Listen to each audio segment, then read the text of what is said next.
Monsters! Squad up! Boy, monsters of the gridiron, and we're coming for you. Squad up! Squad up! Squad up! Squad up! Squad up! Yeah, boy, monsters of the gridiron, and we're coming for you. Squad up! Squad up! Squad up! Squad up! Squad up! Yeah.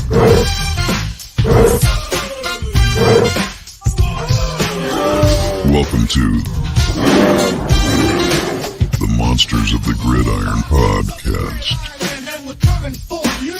Squad up, squad up, squad up, squad up, squad up, squad up, squad up, squad up, squad up, squad up.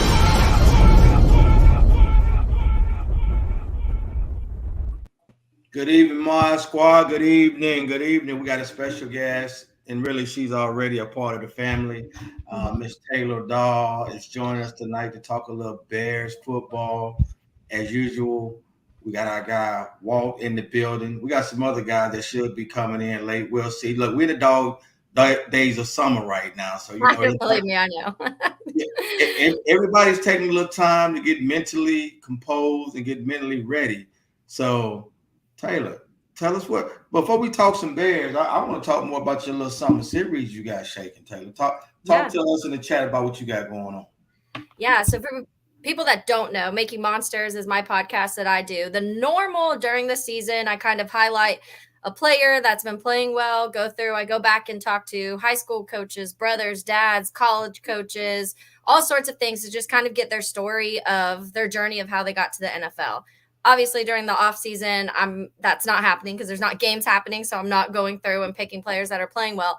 So I've tried to kind of go a different route, and leading up to free agency and the draft, if it's a lot of that coverage. But like you said, in the dog days of summer, you're trying to just find fun things to like not only keep myself entertained, but other people entertained. So I've been doing the summer series where each week, and some of the guys in WCGridiron that I work with, I'll do a different one each week with one of the different guys. So it's kind of like a round table, but in podcast format. And each week we talk about a different topic pretty much. So we've done the players that we think need to take the biggest step up this next season. And so what each of us do is we'll name like 3 players that we believe, and we kind of go back and forth of why or why not we agree on that. So we did the players that have to step up the most. And then we also did the players. I'm trying to think the first one we did, because now I'm on number 3 that's about to drop. But I'll think of that one in a second. But it's kind of fun because it starts to get you really into your roster and us diving deep into what the roster looks like, which is a lot better than the roster looked like a few years ago. So it's kind of fun to do right now. And the next one we're doing is going to be more so when we're talking about some like breakout players we'll do. We're going to talk about a bunch of different just aspects of the roster, which I think is really fun because, like I said, it's a lot better than it used to. I remember a couple years ago when I started Making Monsters, we went through and we named 5 players that we were most excited about coming into the season. And it was like grasping at straws almost, because that was a year where it was like Byron Pringle and N'Keal Harry and like all these guys that you were just kind of like, all right, this isn't as fun to list these players. But obviously that's changed drastically this last couple years. So there's 2 out already. We have another one that's going to be dropping on Monday too. So just a little bit of more fun and getting to know the roster a little bit more. And Taylor, honestly, that's good for, this lull period that we're in, to really allow yourself to dig deep into the roster, into the position group, because like you're saying right now, back in 2022, when we did this, and I'm like, hold up, who's the number 1 wide receiver? Who's the number 2? Yeah. The number 1 at that time was Darnell Mooney, but number 2 was Zach Winami and St. Brown. Yeah. When you look at each position group from the defensive line, which we got absolutely no pressure on the quarterback, linebackers, like when you look at when you look at position group by position group, like it almost like a JV team. So now 2 years later, let's fast forward. Like we don't have many holes where we can just sit back and be like, like realistically, what position group is a liability where you can go get somebody off the street like what we were doing to plug and play. Like we don't, because the secondary to me is number 1 in the league. Yeah. Our wide receiver group I think it's top 3, maybe Yeah. top 2, just depending on how Rome adjusts. Yeah. Well, And that's what, so I just remember the first one we did was which players we think are going to take the biggest step this season. And so 2 of mine were in the secondary because I had both Tyreek Stevenson and Kyler Gordon in there, who I already think we saw at the end of last season take this massive leap where people are talking about them really finding themselves. And so to me, when you have a secondary where obviously Jalen Johnson just got a contract, I loved Eddie Jackson, but I think Byard is a step up because that guy has not missed a single game in his career. And that was part of the issue with Eddie Jackson. Like, if you can't stay healthy and you're not on the field and you're supposed to be one of the leaders, it's just not working out. And obviously there were tackling issues and some other things. And now the kind of way they're shifting the defense too, we heard Brisker talk about how they're not doing the full on just free safety, strong safety. They're shifting that up so they'll both play both sides, which is nice. And we know it's something Eddie couldn't do. So it's going to be fun to watch that. Tyreek, I think, came in and rookie year and was looked really good towards the end of the season. And so I'm pumped for our secondary. I'm absolutely pumped for them. And then, the transition is what you're saying is 100% spot on. Like, when you look at the players that we had last year that were pretty much a shoe-in at a minimum just to be a depth piece. If you're evaluating the roster right now, what 3 players would you look at and say more than likely they're going to be on the waiver wire at the training camp? Looking at our roster? Yes. You're saying? Oh, I don't know. I think that with our roster, it's more so I would hope we're more so looking at to do what we did last season and add someone across Montez in that defensive end position, or even some depth at safety maybe, or even a center if something happens with the offensive line. I wouldn't think any of our players would be going anywhere, unlike previous years, because we were in the spot where it was like, all right, what draft capital can we get for this guy? And obviously we've seen it the last couple years where we use that. And with the, getting rid of certain players during that time helped us in the draft. But I think we're to the point now where we'll be in that, hoping, and I think we'll be in the position of we're winning football games and they're going to say, okay, what's this one piece that's going to take us to this next level? Because when you think about it, Taylor, like, we got some guys, and I hate to put their names out there, like a Larry Borum, like a Travis Homer, and a Dante Pettis, who more than likely they're gonna be looking for some different area codes and zip codes at the training camp. Yeah. And it's unfortunate because in 2022, those guys, I don't think Homer was on the team, but the other 2, they played pivotal roles on that roster. Yeah. So that just shows you the depth that Ryan Poles, the time and energy and the player, the analysis, the scouts, the job they've done to go and actually find talent that now we're sitting back like, hold up. Yeah. Man, Tyler Scott. Tyler. Tyler, yeah. We was thinking before we got Keenan Allen at Rome, like he was number 2. Yeah. And now he's all the way at number 4. Yeah. So think about like, man, you like going to your second season thinking like, man, look, I'm pretty much my shot now. Yeah. And it's like, man, look, it's like that movie Longest Yard when they was putting together the team in the prison yard and everybody was pumped up and they thought they was gonna play.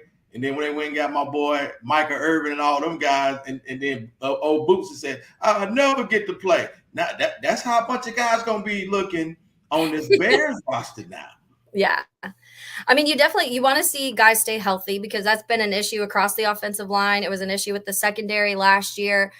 We've seen it all over, obviously, with Justin Fields too getting injured, and some of that is because of the offensive line. So if health's there, I do think there's depth pieces. I think you can always add depth-wise, especially in this league, because we just keep getting more and more games. But I also think that when you go through, and I was thinking about this today because I saw this graphic pop up from PFF, and it was saying that they ranked the Bears as the number 1 linebacker group in the NFL. And it's just wild to me because people were absolutely throwing a fit that Roquan Smith got traded and Ryan Poles didn't know what he was doing. And why did he go? He got rid of him to go get Tremaine and TJ, and it was this big thing. And TJ Edwards has been one of the best linebackers in the league and isn't having to get paid nearly as much. Now, when that contract comes up to get renewed, we'll probably have to pay TJ a little bit more. But I think that when you look at that, it started making me really realize, because now we're looking at, we're not just us as Bears fans saying this, but nationally around the league, they're ranking our linebacker group as one of the better ones in the league. They're ranking our wide receiver group as a top in the league. They're ranking our cornerback group as a top in the league. I haven't seen our running back group in there as much, but I personally, when you see all the stats of DeAndre Swift and him since 2020 leading the lead and leading the league in receptions and things like that, and what Khalil Herbert can do with forcing missed tackles and getting that yards after contact, I think that's still a dangerous room. And then now you just improved your offensive line. I do think we still need something in the pass rush when it comes to edge. But outside of that, you're looking at this roster that has almost every single position group where people are talking about, even talking about offensive line, which some people still have questions about center. But I've seen same thing with PFF and other rankings where they have our guards and both our tackles, where each name is listed in the top 32 in the league. So it's every position group now is being talked about as a massive improvement. And when you go back, I just want people to go back and Google the Bears roster in 2021 and just remember what it looked like, because it was just in absolute pieces, and the strong pieces that you did have, there was no way you were going to be able to keep them. Right. Hey, Will, sorry, I don't want to interrupt, but before we get to the next thought, I do want to just let people know about Eric Harper and Jason Super Chats, so hats off to them. Eric and Jason, thanks for the Super Chats, guys.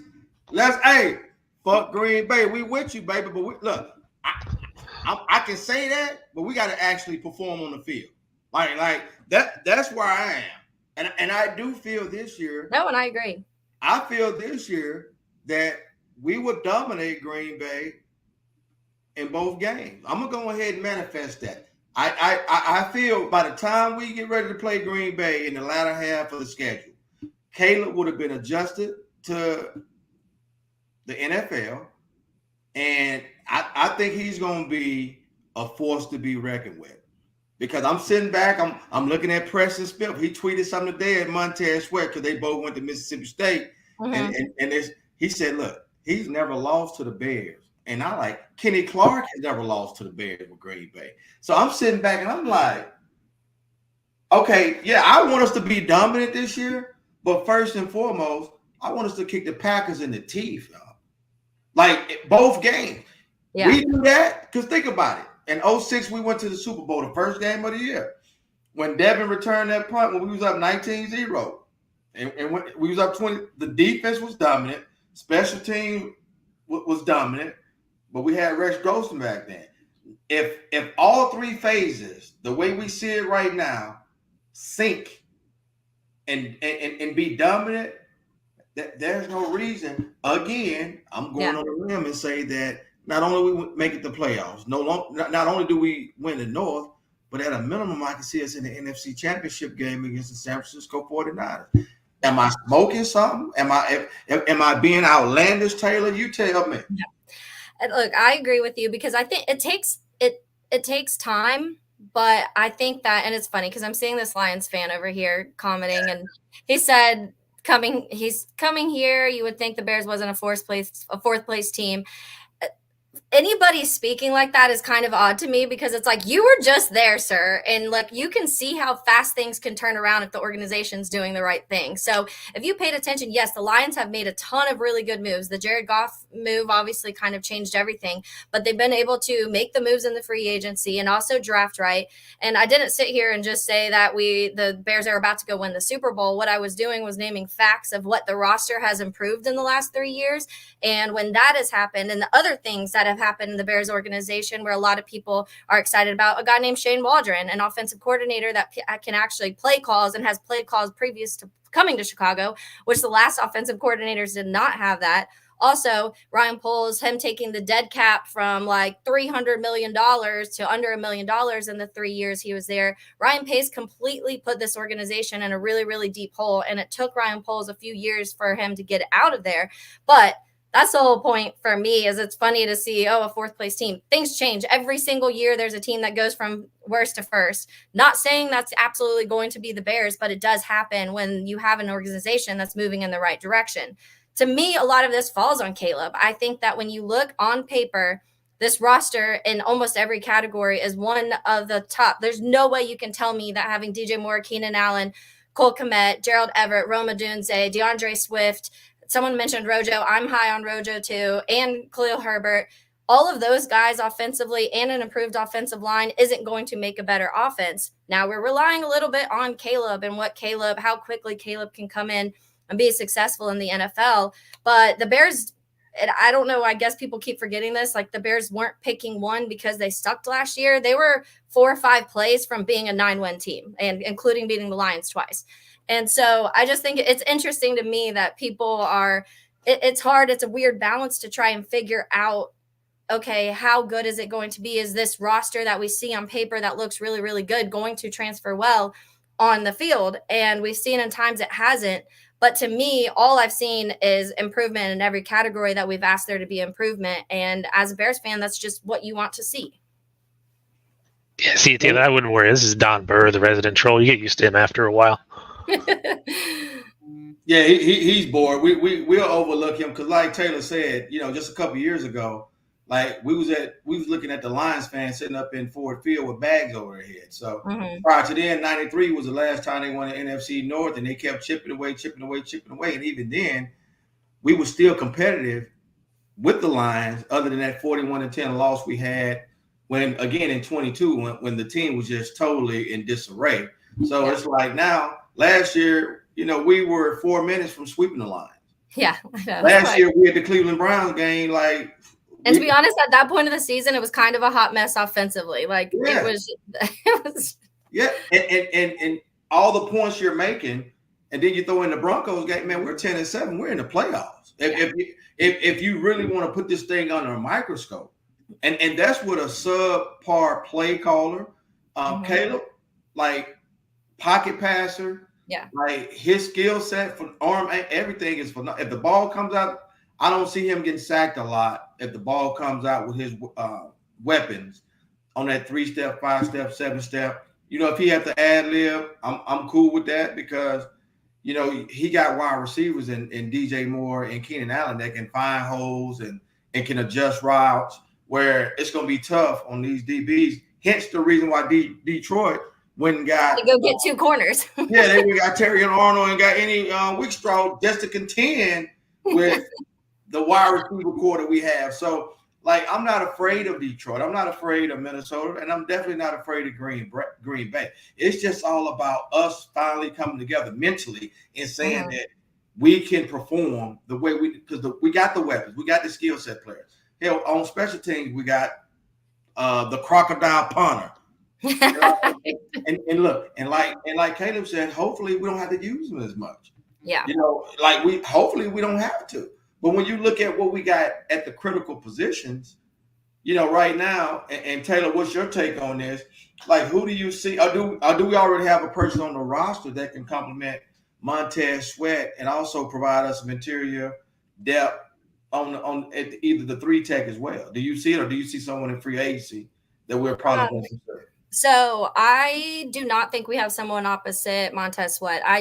I'm really interested to see what they do there. I think that Austin Booker eventually can be that guy. I do, from the film I've watched, from everybody I've talked to when it comes to Austin Booker, he can be a really, really good player, but he's raw. So I don't think he's going to be able to come in and immediately be that guy across Montez. I could see it being a situation where you work him in certain areas. It looks like right now DeMarcus Walker is that guy that's going to be across Montez Sweat, which is interesting. I've had this conversation a lot last year, and I actually just talked about it this last week when it comes to what we should do with edge. And when it comes to DeMarcus Walker, we talked about it a ton. At Tennessee, he had 7 sacks. All 7 sacks came from inside. And so he's better at getting to the quarterback when he's coming from inside and not having to play that edge position. But one thing I did notice last year when Jan got hurt and DeMarcus Walker was playing a lot more, you were seeing him get to the quarterback a decent amount. I think he ended up having 2.5 sacks in that last stretch after Jan got out, and a decent amount of pressure. So you were seeing him get to the quarterback a little bit more. So it will be interesting, but I think that's going to be more of what determines it for the Bears. They're going to have to see him in camp. And if they think DeMarcus Walker can be enough on that opposite side of Montez Sweat, I think that maybe they'll roll with it. And then, like I said, maybe a situation midway through the season, like we saw with Montez Sweat in week 8 at the trade deadline, they make a splash if it's really not working. And then during that time, working Austin Booker in a little bit. And the interior, I think Javon Dexter's fantastic. And I think we're going to see him get better. The question is, can he be that true 3 tech? Because that's what they're asking him to be. And there's people that are saying they're not totally sure. I watched Javon Dexter very closely, obviously being here in Jacksonville, a lot of Florida fans. So I watched Dexter a ton. And he's one of the guys that I did my podcast on before we drafted him, that I was kind of keeping an eye on for the Bears to draft. I was a big fan of Dexter through that whole draft process. So I'm confident that Dexter, between having Dexter and obviously Andrew Billings and that inside, I like both of them. And then I think that even mixing Zach Pickens in a little bit more this year, I think there's enough on the interior, personally, in my opinion. But I truly am concerned about the other side across from Montez Sweat. So with that being said, because I read an article on a guy that's a free agent from the Dolphins, and I know Drew Rosenhaus represents him. I think Agba or somebody, but he wants to go to a 4-3. He's a defensive end. So I looked at his numbers compared to Unique. Unique knows the system. He's coming off that brutal ankle injury. Would you prefer to go and bring Unique because he does know the system, or would you prefer to bring in someone like Agba from the Dolphins, who he displayed some flash, but at the end of the day, like you just stated earlier, when you move DeMarcus Walker inside, he's more dominant versus guards and centers versus tackles. And I think it'd be he's more effective, especially on 3rd down. Yeah. So would you definitely take a gamble on one of these free agent defensive ends? Because let's be honest, this year it'd probably be a 1-year deal, because next year the draft is full of defensive heavy. It's so defensive heavy. Yes, like one of my kids down in Florida State. Look out for him, Patrick Payne. I love it. Like him and Marvin Jones Jr. I'm gonna say that's at a minimum 10 sacks apiece. 15 to 30 hurries. So like the draft next year is going to be so ultra rich. When it comes to edge rushers and defensive ends. So if we could get anything out of a Unique or a Agba, do you think it'd be worth the gamble? So I'll be honest that I'm not the biggest Jan fan. I think part of that comes from his time at Jacksonville and covering him here. There was a ton of drama surrounding Jan. I felt like he was kind of a selfish player down here. And I'm a very big personality people type of guy. We didn't see that in Chicago, but I also don't think we got to even see enough of Jan in Chicago, like a half a season, kind of. I guess it was around a half a season. We've talked about a ton. Really bad against the run. He's terrible against the run. He's a true just pass rusher. That's it. He'll get to the quarterback. He'll find ways to create pressures. So to me, getting a guy that can do both is a little more ideal. I also think, like you said, coming off an injury, maybe going the other direction and trying to grabbing someone else, the Agba from Miami. To me, I would probably choose that first. I just think that even in the little bit of comfortability that Jan has in the system, I do think bringing somebody else in that is good in both of the aspects of that edge position would be beneficial for the Bears. But with that being said, last year, the little bit of time that Jan did get to play with Montez Sweat, he did look more like old prime Jan. And so there were moments where once he was playing with him, once it was Montez on the field and that little bit of time they played together, I was seeing flashes where I was like, this is the Jan that I saw in Jacksonville in the beginning. And this is the Yannick that everybody loved at that time. So that does make me wonder a little bit. Do they bring him back because they were seeing those flashes there when he had somebody else rushing from the other side and creating pressure too? And when you have that happening, if you do have that yawn that what we've seen previously with Montez and Javon getting to the quarterback, and then you're sliding DeMarcus Walker in on third downs and you have even more pressure from the inside, the defensive line could actually be pretty decent, but you're counting on somebody to kind of take the history of what they were and find it again, which has happened. So there's a chance there. So let me ask you this. There's been a lot of clamoring for Connor Williams. What you think about him? Connor Williams, yeah. What you think about adding Connor Williams to the mix? So everybody, all the offensive line people that I talk to say, what, like, heck yes, do it. Make the move right now. Sign this. He's obviously coming off a pretty serious injury too. So a little concerning to me, but I think that most people, if he's healthy, he's one of the better centers that you're going to have, especially if you could get him for any sort of deal because he's coming off of injury. It's probably the time to snag him. My concern with that is the Bears' biggest issue the last couple seasons had been the offensive linemen staying healthy. I mean, we saw last year, we've seen Tevin obviously miss time all of his years, which that's something that we need to see a full year of Tevin. And Braxton Jones got injured last year. Nate Davis was injured all year. Nate Davis, but Darnell Wright played all year with the hurt arm the entire time. He rallied through it, but he was injured. So pretty much the entire offensive line was hurt last year. So I personally don't want to really deal with health issues of another offensive lineman, but if it's a situation where they're saying they're confident he could come back and be healthy, then I could see them wanting to take a chance on that and having that like next tier protection for Caleb. And I'm with you as well, because I like Nate Davis, but I just don't foresee him giving us a full 17. I like Tevin Jenkins. I'm going to go on record and say he'll be healthy for 17. He's in a contract year. So I'm going to go on record. He's been doing his Pilates. So I'm going to go on record and say he's going to be healthy for a full 17. So with that being said, that's why I'm like, look, let's go bring in Connor. We got Coleman Shelton and then you can tell, look at the upgrade, because we had Feeney, we had Lucas Patrick. I don't even think Lucas Patrick, he don't have a job right now. So when you take a look at that, these are the players that were starting for us that don't even have a job now. So that in itself should tell you the quality of player that we had in that position that was at the time protecting the franchise quarterback. So now we got a new franchise quarterback. So like the center position, guess what? Hey, he's the leader of the line. He made the calls. He's identifying blitzes. So Connor Williams is one of the best in the business. I like Coleman Shelton too, left-handed center. Won the Super Bowl with the Rams. But I think Connor Williams, if 100% healthy, would be a significant upgrade to truly come in and gel the entire line. Yeah.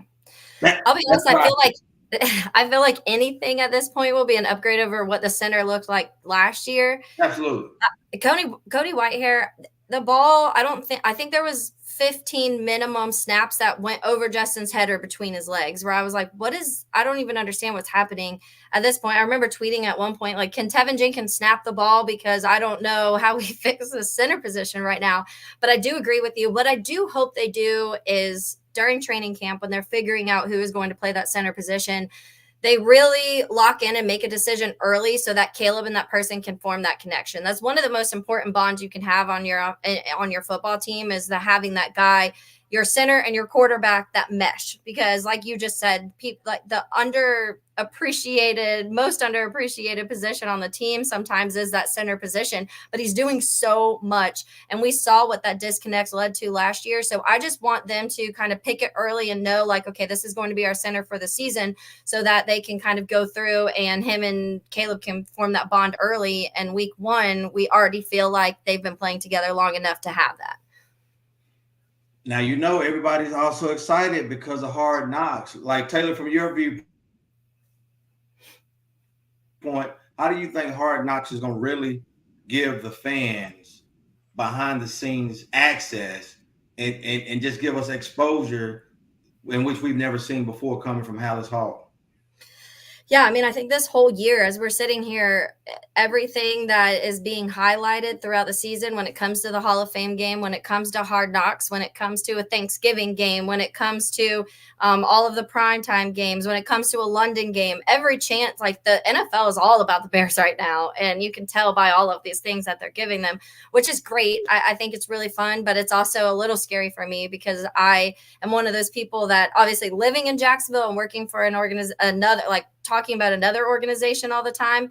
I feel like anytime we have a primetime game, they'll watch like that one game and think they know everything about your football team, and that bothers me.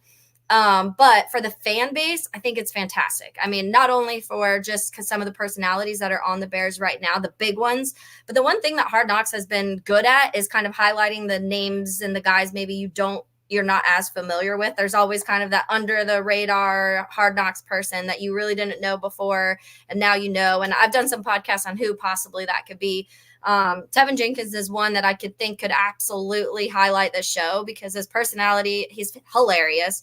He's vocal, but he also has that like Bear mentality of he'll protect the quarterback. He'll shove people a little bit. He'll get a little mouthy when he has to, but then he's like the goofy guy in the press conference and on social media.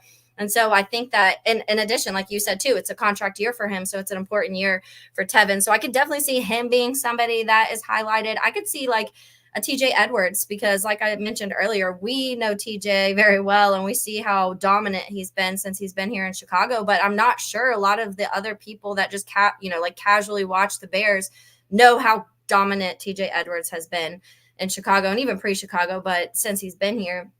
But then there's always, we'll probably see Torrey Taylor. I wouldn't be surprised if Torrey Taylor is a big highlight of this too, because it's the first time we've seen like this type of punt returner. And go figure, it just happens to be the year where the new kickoff rule starts and he could possibly be doing kickoffs too. So I think it'll be fun. It's just going to give this inside look to everybody. But for Bears fans, let people know some of those extra personalities that maybe you didn't watch them in college and you don't know them very well, or they're just kind of in the background a lot of games and you don't know their personalities, and seeing that side is fun. I also think that the Eberflus storyline could be fun too, because it's another guy where I feel like we've had such a roller coaster with Eberflus, and there's been highs and lows, and there was moments where his press conferences sounded like he didn't have any idea what he was talking about. And then by the end of last season, you kind of felt like the team, even though they were losing, was rallying around him. So you felt like maybe there was something there. You're like, the players still love him, so there must be some reason for that. And he's doing all of that without a defensive coordinator, without a running back coach, with the quarterback talk that people are saying, Justin Fields is done. It's not happening. They got another bust. So there's all of these other things that were going on. And so I think that's a fun storyline too. But Hard Knocks, to me, it's just more so like it'll be entertaining for me, but then it's going to be a little annoying because we're going to get people talking about Caleb's fingernails or whatever it's going to be. But I think for the inside look for Bears fans, it'll be really fun. And you said something earlier as you was transitioning the special team with the new special team rule, and that's something we got to think about because Santos, he's like 5'8", 175. So like you said, I can see Torrey Taylor doing the kickoffs because he's a lot bigger. I think like 6'3", 6'4", way heavier than Santos. So on the kick return side, I know we just signed DeAndre Carter.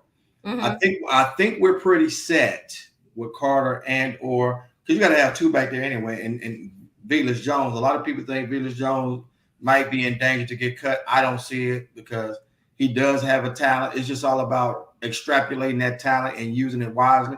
And on his part, just holding on to the ball because he has great straight line speed. Mm-hmm. We've been hearing some things out of camp about Rome Odunze. How do you feel about Rome returning punts?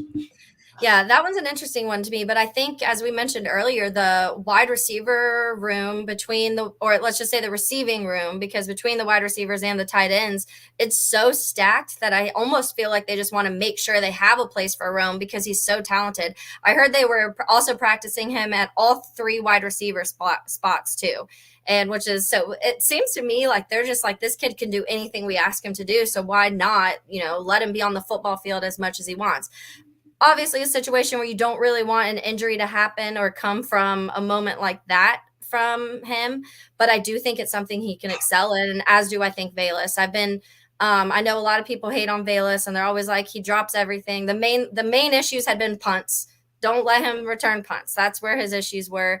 To me, the interesting aspect when it comes to Bayless is last year, towards the end of the season, they were using him in the backfield. Like, they were using him as a running back a few times towards the end of the season. And everybody I've talked to about this new kickoff rule is running backs are made for this. Like, this is their thing. They're the guys that are used to being in like crowded spaces and having to bust through some things, but also have that speed and that get off speed. And that's something Bayless obviously has.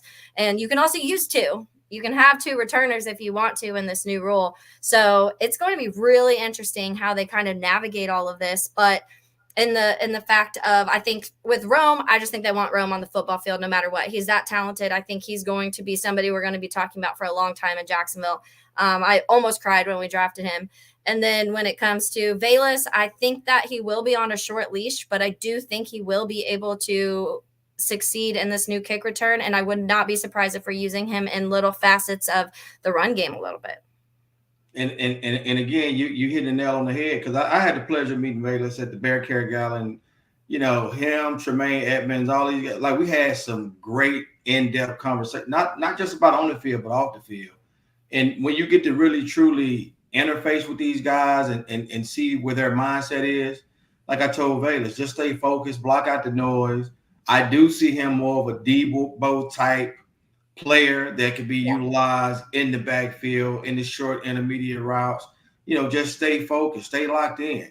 Tremaine, a dog. Yeah. I'm talking about a DAGG.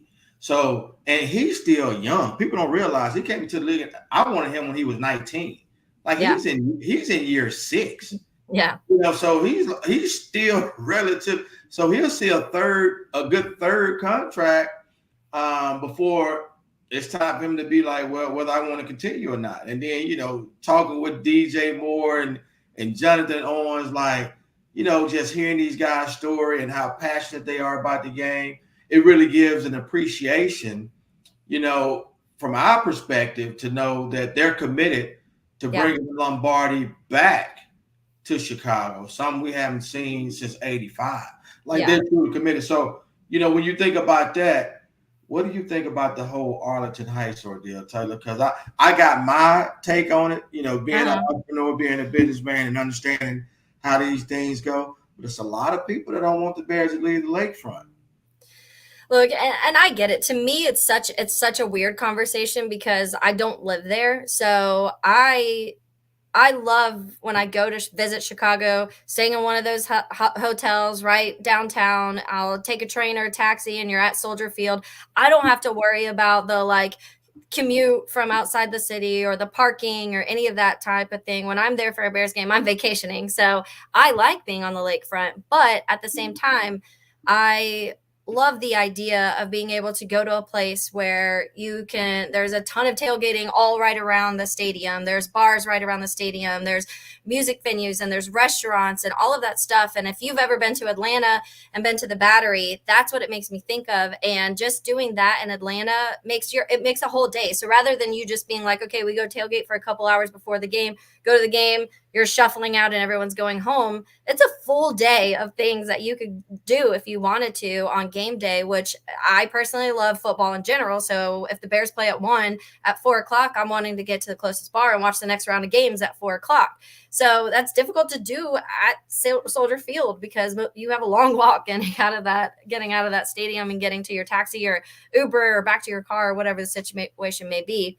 I completely get, though, the people that want to keep it on the lakefront. There's that aspect of the coldness coming off the lakefront and the wind coming off the lakefront and just seeing the skyline behind Soldier Field. And obviously the historicness of, now I know it's been renovated since, but you still see the pillars outside and all of the other little pieces of what Soldier Field's been. So I get both sides of it. I think in your world where you just said you see the business side of it, there's so many more when it comes to jobs that are offered if they took it to Arlington Heights because of everything that's going to be built around it, the things that they can bring to it, like Super Bowls and March Madness and concerts and all of these different things that now they'd be able to do in a stadium that has everything you need surrounding it. So it's a hard decision, and I get why it's kind of going back and forth, but I truly see both sides. me personally, like I said, I don't live there. So either way, I'm going to a Bears game. No, neither way is going to keep me from being there, and I'll make it work. But yeah, it's a tough one. No, you're right. The park and the hotels, 100% revenue now to the Bears organization. You know, I see it right here with Jerry Jones all the time, from boxing to NCAA. Whether we're talking about the Big 12 Pro Day, like it's so many concerts, it's so many graduations. They just had massive graduations out here. You know what I'm saying? All the state championships. And then all the restaurants, like it's so much to do. It's so many jobs being created. And I just think it's an opportunity where we probably could be top 2 with the Cowboys as far as richest organizations once we take that step and allow us as the fan base to bring more added revenue. But also, like I said, like you said, like, man, look, after the game, you know, you can go back to tailgate. You got to worry about all the crazy park. Like it took me, the last game I went to, it took me like 45 minutes to get to my car. And to me, that's asinine. You know, like that. I burned some calories that day. Like you said, just to go to a restaurant and have a good, like, by the time you get there, you already maxed out physically and realistically. Hey, you ready to go home. Versus like you say in Atlanta at the Battery, man, that's a 10-minute walk. Yeah. You know, so far that's a 10-minute walk to where you want to go and have a good time. Like I just think we need, since we're one of the charter franchises, it's time to modernize this thing. And like I told people, you weren't going to get funding from the government to support a private entity. So don't get upset about that. You know, just take advantage because Arlington, they doing what. They know you don't bought the land. Yeah. They know it has to be utilized. So they playing a game too. So when you exercise your leverage, at the end of the day, it doesn't benefit them to allow that to not be developed, to not allow billions of dollars of revenue to come into Arlington Heights, where it's going to be beneficial around the board for everybody, all included, including the fans. And I think it's just going to give us a more modernized experience with a dome, because when you go to Detroit and when you go to U.S. Bank in Minnesota, it's just mesmerizing how it's so advanced. Like it's an experience, and when you're paying the money that you pay to attend these events, you want that experience. You want that experience. Walt, what you want to add, Walt? I mean, guys, I'd have to say it's got to stay on the lakefront. I don't care what they do with Arlington Heights. They can sell it, put it towards the new stadium. I'd be fine with that. You're going to get a similar stadium whether you do it in Chicago, whether you do it in Arlington Heights, whether you do it in Aurora, wherever they decide to go looking next. You're going to lose out on that history, though, and there's a bit of camaraderie with Bears fans coming into Chicago, getting on the Soldier Field Express out of Union Station, the walk back from your car. I understand it's pretty long depending on where you parked, but from personal experience, coming back to the train station, you see droves of fans just on both sides, Bears fans and whoever's in the city for the game. They're comingling amongst themselves, walking back to wherever they're going. And, you have a big event. You can have those Final Fours, those, pro days and whatever else that you want now with a modern stadium. You can't do that in current Soldier Field, unfortunately. In terms of jobs, though, you got to think you keep it in the city. People are going to make a longer trip out of it than just saying to going out to Arlington Heights for the day. There's more to see in Chicago than there is out there. You have the Field Museum, the Museum of Science and Industry, other things fancy come in and do. And I think maybe the brass in terms of the Chicago politics are kind of overlooking what a larger venue brings, not just for that small area of Chicago, but the city as a whole. I feel like I just logistically would have to see. It's hard for me to imagine in the space that it is that they can do a full stadium of what they want to do, plus an outside of parking that people want, plus bars, plus restaurants. Because I know the one mock-up they put, I had a friend that drove by and was like filming, and he was like, okay, so this is where they're saying they're going to put this bridge that's going to be a crossover for here, and this is where that's going to happen. He's like, logistically, it just isn't going to work.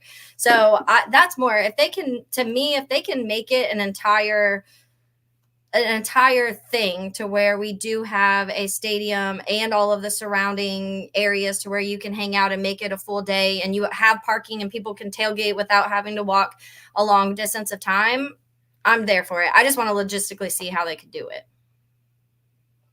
I think they definitely can. I mean, they did show us the renderings and all that, so it's kind of hard to see in real space, but a lot of thought and I wouldn't just say imagination goes into these things, but they're planned out ahead of time. So I think they have an idea of what they want to do, and I think they'll bring the guys to make it happen if they decide to go that route. And I know, so down here in Jacksonville, obviously their stadium just got approved.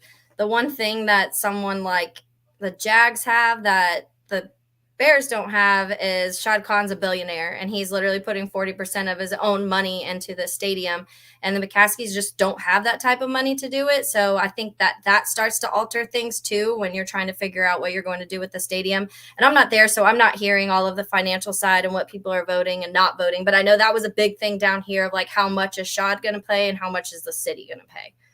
And that's why I brought up in the very beginning, the Arlington Heights property, you're going to have to move it. It's the only way to make this work. Yeah. You've already demolished the racetrack there, so you have basically a flat parcel of land, which in a sense increases the value. You've already done the hard work for the next owner. Yeah. So Taylor, here comes the $1 million question. I know you looked at the schedule, all 17 games. Mm-hmm. What are you predicting? Yeah, I get people asking me this here all the time, and I don't even know a number right now because I want to say, my gut wants to say they'll win 10 games. I just feel like when you're looking at this roster and you're looking at the schedule, everyone keeps saying strength of schedule, and the Bears have one of the easiest schedules in the league, but with a way better ramped up roster and to what I think an offensive coordinator. But it all is falling on Caleb to me. I mean, if Caleb is even close to what we think that Caleb, or a lot of people think Caleb can be, they'll win 10, 11 games. It all is going to fall on that to me. I do think that even, and I kind of joke about this, but kind of real, I feel like Tyson Bagent could win 6, 7 games with this roster. And so it's to me, it's hard to not see if Caleb's anywhere close to what people say, him not being able to win 10 games with everything that they have. Obviously, this is all barring people staying healthy, and God forbid DJ Moore goes down. Obviously things start to change. Luckily the depth is there, but still it's always barring those things. But it's hard for me to see that number 10 in my head and see that's realistic. Well, I'm saying if they stay healthy, because see, last year I predicted 12, 13 wins, and that was without seeing the line just being in disarray. Mm-hmm. So now this year, I'm going to say with a caveat, if the line stays healthy, I'm looking at 13, 14 wins. The hardest games to me will be one Green Bay game, one the Seattle game, and the 49ers game. The Texans, I'm not afraid of the Texans. They are an up-and-coming team, but we can beat them. I truly believe that the way our defense is set up, it can neutralize C.J. Stroud. I truly believe that. And when now they got Danielle Hunter and Will Anderson Jr. on defense. That scares me more than anything, as far as hopefully Caleb doesn't allow that to rattle him. If the ball comes out, their secondary other than Stingley can be had. Because I'm looking at position groups of other teams now just to be realistically, hold up. Other than the 49ers, the Rams, we don't really play a defense that's dominant. They got dominant edge rushers other than, like I said, the Houston Texans, because everybody else, they might have one edge rusher. In worst case, we can double him and allow Caleb to time. Because Caleb can maneuver around. And the one thing about Caleb, unlike Justin, when Justin get out the pocket, he's looking to run. When Caleb get out the pocket, he got his eyes downfield. Yeah, he's still looking for that receiver.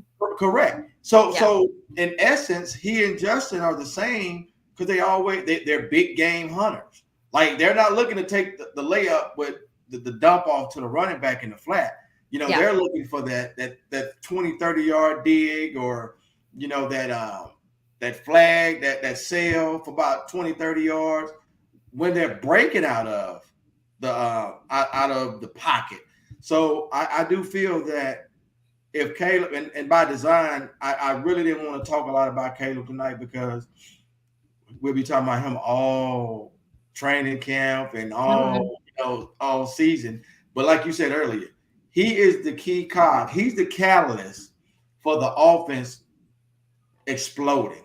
Yeah. And when you look at our skill set players, there's no reason why we shouldn't average between 28 to 34, 35 points a game. I truly believe that. I don't see a defense, especially in the first 10 games. Yeah. It can really slow us down. And if we got the mojo working coming out the back, I'm going to say that Caleb will be our first 4,000-yard passer. He's going to have over 30 touchdowns.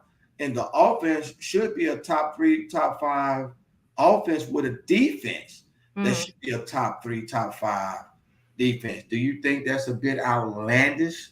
I think you're getting a little excited over there, but I feel like I want to answer this real quick because someone said how badly are we going to miss Justin Jones. I think that Justin Jones' first half of the year was atrocious last year. I mean, he was like a liability at times in the beginning of last season. I joked on one podcast that Montez Sweat got Justin Jones paid because Montez Sweat showed up and Justin Jones was like a different human being in the second half of that season. Now, is that because of Montez Sweat? I don't know. We'll see this next year. He got paid. We'll see how much and like his surroundings, but there were he got wrecked Green Bay week 1 and he talked so much trash going into that game. I was so angry at him. I was like, you just embarrassed us. You embarrassed yourself.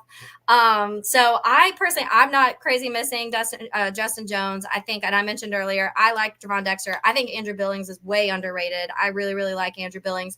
Now behind him, there's questions. How's that rotation going to look?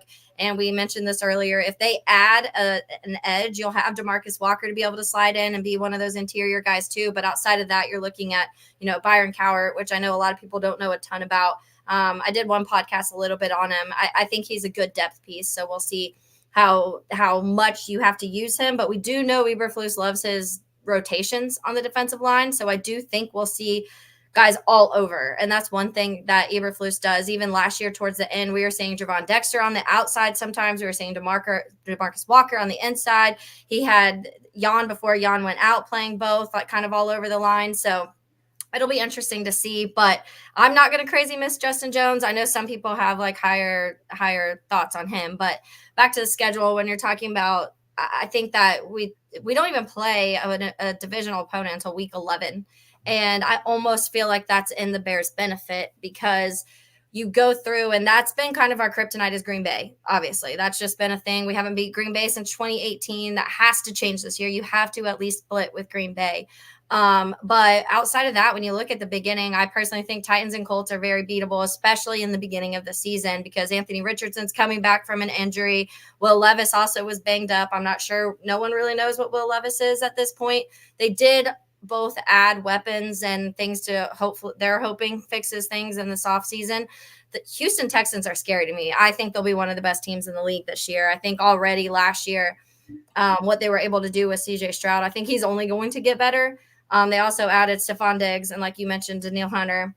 And already with Nico Collins and Tank Dell, they, I think, are going to be really, really good. It'll be hard to win that game. But I think the Rams are beatable. I think the Panthers obviously are beatable.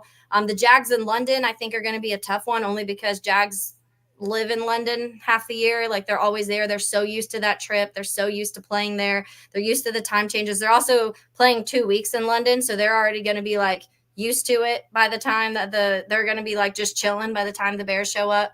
And so I think that first half of the season is favorable for the Bears, but it all is going to matter how much Caleb is. And then you get after the bye, and Washington, a lot of people think they're going to be a lot better this year. We'll see. After that, you're already halfway through the season almost during that time, so we'll know by then. Cardinals, Marvin Harrison Jr., that's going to be a matchup to look out for because I know a lot of people were like, really, really wanted him. No one really thought he was going to be there at 9, but then the Patriots, who even knows with them, and then you get to all those divisional. I mean, when you look at that, it's Packers, Vikings, Lions, Niners, Vikings, Lions, Seahawks, Packers. Like the stretch of that schedule is going to be so difficult. but also I think in our benefit because it's after the bye week. It's after like Caleb and Rome and DJ and Keenan have all played a decent amount together. So they're getting comfortable. They get some rest. You come in and you win these divisional games and you feel good. So it's going to be interesting. And I'm not confident in JJ McCarthy. So I think the Vikings obviously are going to be looking like a bit of a different team this year. But at the same time, the one thing that I always point out too is the strength of schedule that they post are all based on last season. It's like what the teams were last season and what their win percentage was, not on anything really that they've done this offseason. So a lot of these teams really did kind of revamp themselves and add more pieces this offseason. So I think at the end of the year, we'll be looking back as, oh, that schedule was a little harder than people said it was going to be. I love it, Taylor. I love it. We got a couple questions in the chat. Jigsaw said, will Zach Pickens see more time at the 3-tech or 1-tech? Honestly, I think Zach is going to have a big year. He's going to be rotating in more so. I'm gonna say probably at the 3-tech. Yeah. I know that. Like people got to understand, you got to get these guys grace coming in last year's rookies transitioning, learning new schemes because look, like Big Dex, he was reading react, just stand up and take on blockers. Yeah. You know, like and Zach at South Carolina played 3. Like again, once you get in and start meeting these guys and understanding what they went through at college and now the transition, okay, year 1, now year 2, guess what? Your brain is mentally conditioned to be able to execute. Year 1, you're just adjusting as far as 17 games, as far as your workout, as far as living in a new place. Like it's so many variables that fans don't take into play. And I get it. It's a microwave society. Ding, ding. Look, you want instant results, but you got to understand these guys are kids. Yeah. And not only are they kids, but they're professionals learning to transition at a professional level. Yeah. It's no longer college. So how you dominate them young boys in college, it's a whole nother step up once you get to the pros. And I'm really sitting back, Taylor Randolph from University of Illinois. Do you really think he have a chance of making this roster? Me? I don't know. I feel like I honestly don't know enough about him. I think that of any position group, the defensive line to me is the ones that we do need the most depth, that we need more depth at. So I could see him battling for a spot, but it is going to be, to me, a lot of Javon. I do think we're going to see a lot more of Zach. I think last year we didn't see a whole lot of Zach because they had Justin Jones and Billings and Dexter, and those 3 were kind of the main 3 rotational pieces on the inside. And then obviously DeMarcus Walker a lot there when Jan was still here. I always forget the other guy that was on the edge, Raheem Green or whatever his name was. Raheem Green. Think about it. I always forget his name. It's easy to forget because guess what? He didn't produce anything. I know. Every time I talk about him, it like completely leaves my mind. And I'm like, I can't think of who he is. But I think a couple things off of what you just said, though. So what a lot of people, I think, forget also are these college players. And you're talking about everything they're learning and teams and adjustments and blah, blah, blah. They also have like no time off. These guys they finish playing football in December. Most of them are playing in the Senior Bowl, and then they're going into and they're doing the combine, and then they're doing their pro days, and then you're getting drafted, and then you're in rookie mini camp, and then you're in OTAs, and then you're in training camp, and then you're in why did I just blank on the preseason games, and then you're playing football. Like they're from January to the next January, rookies do not get a second. Like they're just going nonstop. They get this 6-week break that they're in right now, and that is it. So I wanted to read a couple things because I actually on the podcast the other day, I was talking about Javon Dexter a lot. So a few of these things of his second half. So obviously he was playing more in the second half last season, but over the final 8 games, he had 2.5 sacks, 9 QB hits after only getting to the quarterback 3 whole times in the previous games. So he went from in 9 games, touching the quarterback, getting near the quarterback 3 times to having 2.5 sacks, 9 QB hits. I just feel like we started seeing his impact too, which was an issue early in the year where the third down plays, the Bears were so bad on third downs defensively in the first half of the season. And it almost was like, obviously the addition of Montez Sweat, but things clicked with Javon Dexter in the second half, where all of a sudden, when you go back and you look at those numbers on the third downs, they drastically got better in the second half of the season. And to me, I'm only seeing continued improvement from that. But I am also, that's a good question to ask about Zach Pickens, though, of what that 1-tech, 3-tech, because I don't know. I don't even know if the Bears know. I think we're going to see him kind of play all over until they find a spot where he looks the most comfortable. Hey, all of those are great points, Taylor, because the one thing I like about a lot of our guys, they have position versatility. Yeah. Because Ryan Poles loves that.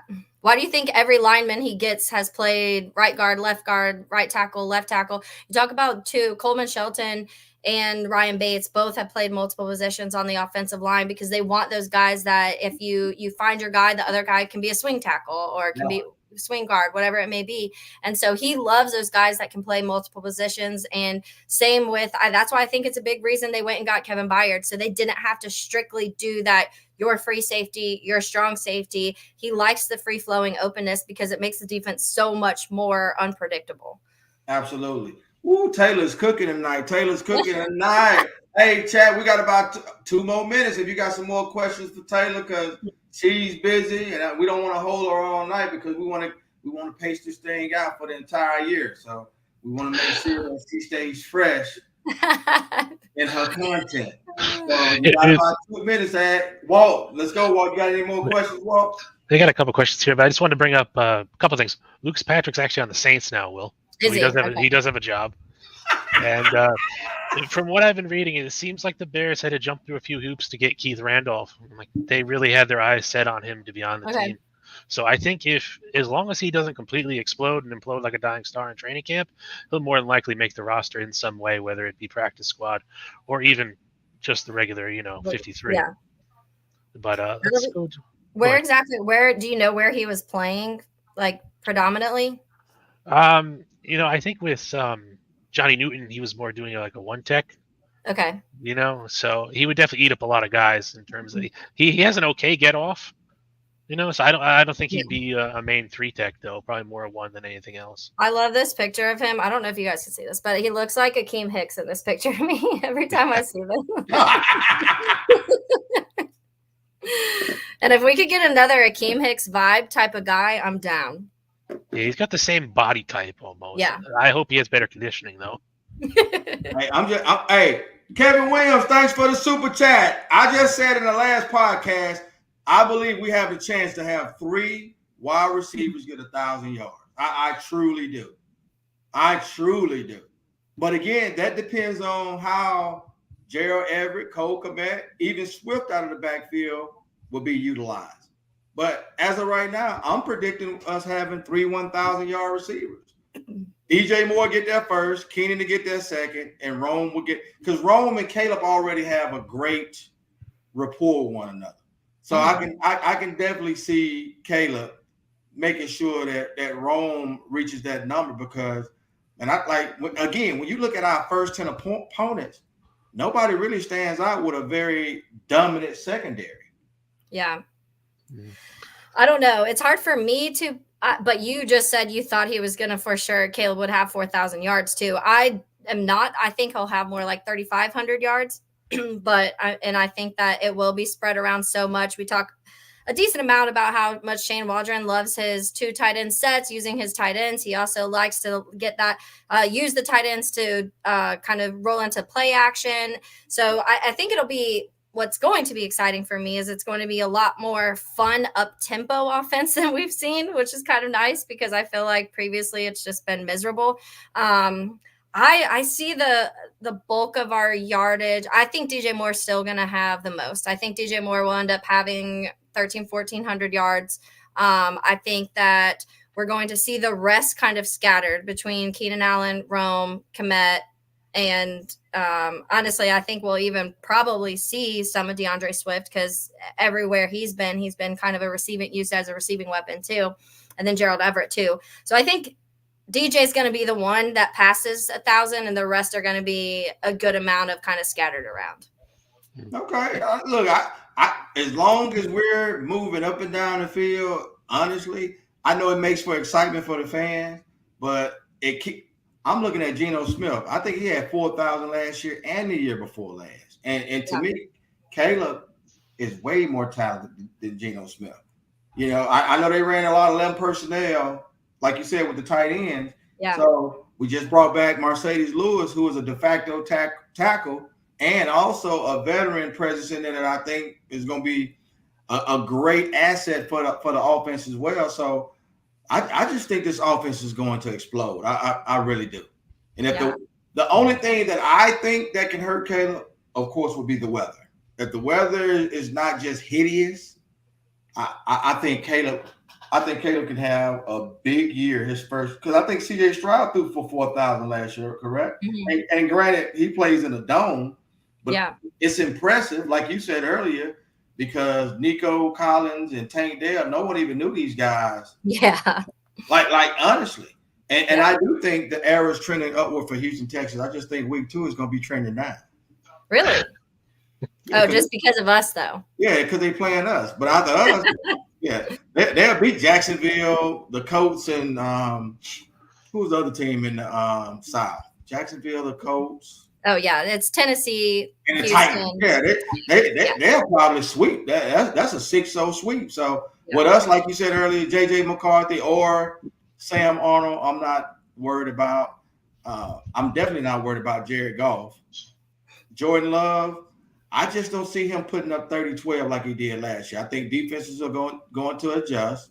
And I think the loss of Aaron Jones is going to be real big for the Packers. Because against us on offense, honestly, that's the one player that always really hurt the Bears was Aaron Jones, either through passing or through rushing because of his style. Josh Jacobs, I don't – and Jacobs is a great back. Yeah, I know. I was like, I'm a big fan of Josh Jacobs, but Aaron Jones he really did have something over us. It's just like, and we played the Raiders.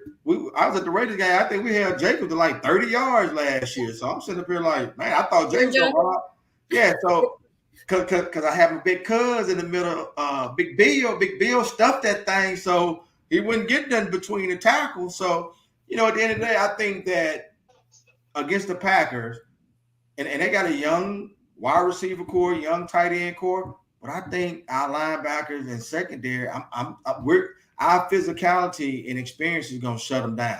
I'm going to project that and predict that. So I hope you're right. I can't keep losing to them. I can't do it. Well, Taylor, I already told you, depending on your schedule, I'm gonna set something up special for you. You just gotta let me know if you can make it. That's all I'm saying. It might be the Packers. You know what I'm saying? And for the chat, we planning on doing some special things, week in, week out, as far as games and things like that, because we truly trying to build something special within the MODG family. And one thing I've learned, the Bears and football in general, it's brought a lot of great people together. And doing great things. So, man, let's keep the momentum up, guys. Walt, you got anything else before we end this phenomenal segment? Yeah, well, I have to agree with you in terms of Kevin's question with the 3,000-yard receivers. I think the Cardinals were the last team to do it, if I'm not mistaken. Mm-hmm. But, if any team is going to do it, it's going to be the Bears. You got DJ Moore, you have Keenan Allen, both potential Hall of Famers. One probably a Hall of Famer, and Keenan Allen, sure thing. And you have the top receiver in college football last year in Rome Odunze as your third option. And Caleb's not afraid to throw the ball. And another thing. He wants to throw the ball. Exactly. And Taylor, you brought it up too. It's a clicking offense. And Shane Waldron's offense is known to be fast and efficient. Mm-hmm. A lot more than Luke Getsy's slow to trot up and waste 25 seconds to get to the play clock. So. And that's what I'm saying. Like, when you see how Shane operates, and like up tempo, like he likes to create mismatches. I really think with the talent we got, man, look, we're gonna be in for a phenomenal ride. It's gonna be like Six Flags, baby. It's gonna be a fun roller coaster, not one that's just dropping like with Luke Getsy with 20+ screens against the Vikings. Like, this is gonna be a phenomenal ride where we could be like, oh my God, why didn't we have this last year before last, whatever the case may be, but we got it now. Hey, Flus, just be a CEO and let your presidents on offense and defense do their thing. Don't micromanage. Let them do what they do. And I think it's going to get some phenomenal results. So as always, guys, hey, thanks, Jason. Thanks, Kevin. Eric, I saw your question about Curry Blessing game. I do think he's gonna make the final roster. That's one of my guys too. So Blessing game's amazing. Like, yeah, he's a great guy on and off the field. So yeah, I do see him in the plans for the 2024-2025 season. Tight ends, hey, I'm loving what we got with Cole Kmet, Gerald Everett, and Mercedes Lewis. Running back, hey, watch Ian. You're 19, Mercedes. He's just going for it. Hey, 20 years. Come on now. He's still and he told me, I said, Mercedes, how do you stay like dialed in? He said it's all mental. And I'm like, okay, yeah, I agree with that. But how do you physically stay? That's why I was like, my neck hurts and I'm 33. Right. Right. That's what I'm saying.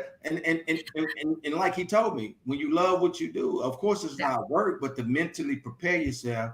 Like that's what I'm saying. It's interesting when you talk to these guys, some of the things they do to really keep their bodies, minds, and soul like dialed in where they can be efficient and effective year in and year out. So, man, we're gonna have a great time. We're gonna have a great year. Hey, chat. Thanks for y'all joining us tonight. Taylor, you got anything in closing before we shut it down? I'm good. Other than just keep up with Making Monsters. We've got some fun stuff coming out. The next one, like I said, we just had the 2 series coming out, but we have the next one that's going to be really fun. I don't know if anybody follows EJ Snyder on here, but he's kind of more of a film guy, breaks down a ton of films. So we're going to be breaking down some of the position groups on the roster of a different aspect, a different level that EJ, because he's a little more focused in on certain things. So it'll be fun. That'll drop Monday. So keep an eye out on that. Awesome. Walt, you got anything before we close? Actually, no, we got one last question here real quick for you, Taylor. This is from MS. This is Tory Taylor your new favorite player? So it's so funny because I also host a show, Helmets and Heels, here in Jacksonville, and one of my co-hosts is from Iowa. Well, she's actually from New Jersey, but she went to school in Iowa, lived in Iowa for a long time, worked for the Iowa Cubs. And so she's been telling us about Tory Taylor for like ever. And for a while we were just kind of like, okay, you're talking about a punter in Iowa. We don't like, who cares? But then these last couple years with how bad Iowa's offense was, like we really every day, every single show we had, we'd talk about Tory Taylor in some way. So our text messages on when he was drafted, I texted her. I was like, "Are you freaking kidding? We just got Tory Taylor," and she was like, "Let's go, let's do it." And so I feel like I have to get a Tory Taylor jersey. It's bound to happen. Well, there you go, MS. I didn't forget about your question. Just save the best for last. Well, that's awesome. Hey, guys. Hey, we appreciate you all. Taylor, we appreciate you. And as we always say in closing, bear down. Yeah.